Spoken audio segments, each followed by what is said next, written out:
जय श्री राम। कभी सोचा है कि नाम जप क्या है? क्या यह सिर्फ माला के दानों की गिनती है, या वह पुल है जो हमारी सांसों को हमारे ईश्वर तक ले जाता है? आज हम बात करेंगे नाम जप के उस गहरे अर्थ की, जिसे हम अक्सर संख्या, अनुशासन और अपने कुछ रिवाजों के नीचे दबा देते हैं। अभी तक आपने अगर ये चैनल सब्सक्राइब नहीं किया है तो आप चैनल को लाइक कीजिए, शेयर कीजिए, सब्सक्राइब कीजिए। असल में नाम जप की मूल भावना क्या है? हमारे शास्त्र हमसे कहते हैं नाम जप केवल स्मरण से भी सभी पापों को नष्ट कर देता है। परंतु स्मरण का अर्थ है मन में बस जाना, न कि केवल जुबान से दोहराना। अगर मन कहीं और है और जप माला कहीं और, तो वह जप नहीं, केवल गिनती का खेल है। नाम जप वह है जब हर सांस के साथ ईश्वर भीतर उतरने लगते हैं, जैसे हृदय की धड़कन, लगातार, सहज, जीवन। अगर आप इसे समझना चाहते हैं, आपने कभी किसी से बेइंतहा प्रेम किया हो, आप देखना वो नाम कैसे हमारे पूरे हृदय में उतरकर हर समय वही नाम हमारे मन में चलता है। ऐसे ही इष्ट से भी जब हमें प्रेम होता है, फिर वही नाम हमारा जप बन जाता है। आज के समय में हम मोबाइल पर दिन भर सैकड़ों बार उंगलियां चलाते हैं, पर क्या कभी अपने भीतर झांका है? कितनी बार हमने अपने नामधारी परमात्मा को याद किया है?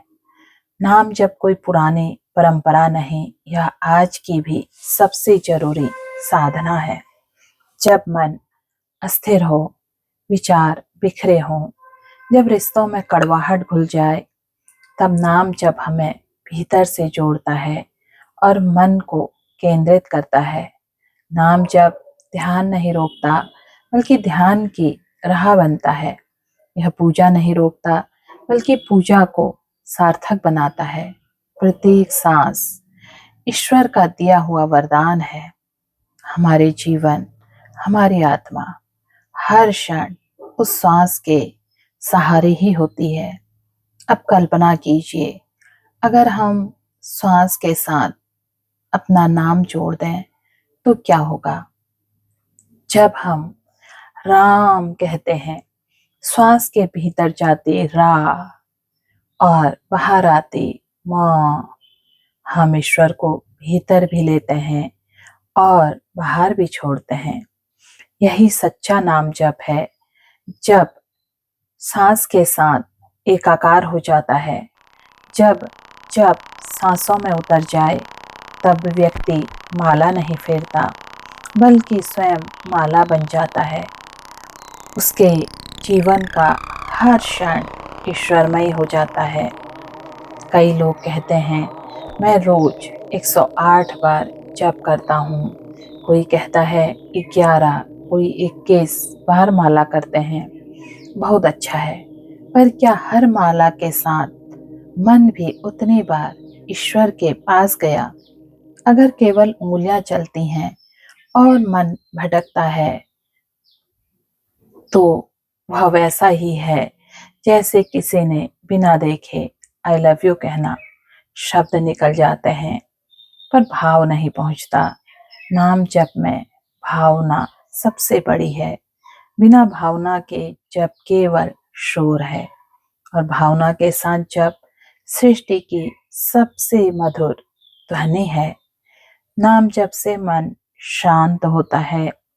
क्रोध, चिंता, भय धीरे धीरे पिघलते हैं। स्मरण शक्ति बढ़ती है, रिश्ते सुधरते हैं और आत्मा हल्की लगती है। नाम जप हमारे भीतर के अहंकार को पिघला देता है, और जब अहंकार पिघलता है, तब ईश्वर अपने आप उतर आते हैं। शुद्ध, शांत मन में अक्सर हृदय में हमारे ईश्वर उतरते हैं। अब मैं आपको बताऊंगी कि नाम जप कैसे करें, क्या है नाम जप का सही तरीका। तो आइए, अगर अभी तक यह वीडियो आपको अच्छा लगा तो इस वीडियो को शेयर कीजिए, चैनल को सब्सक्राइब कीजिए। अब आप एक शुद्ध और शांत स्थान चुनिए, शरीर को स्थिर, मन जागरूक रखिए। शुरुआत में 2 मिनट केवल सांसों पर ध्यान दीजिए, फिर धीरे धीरे नाम जोड़िए।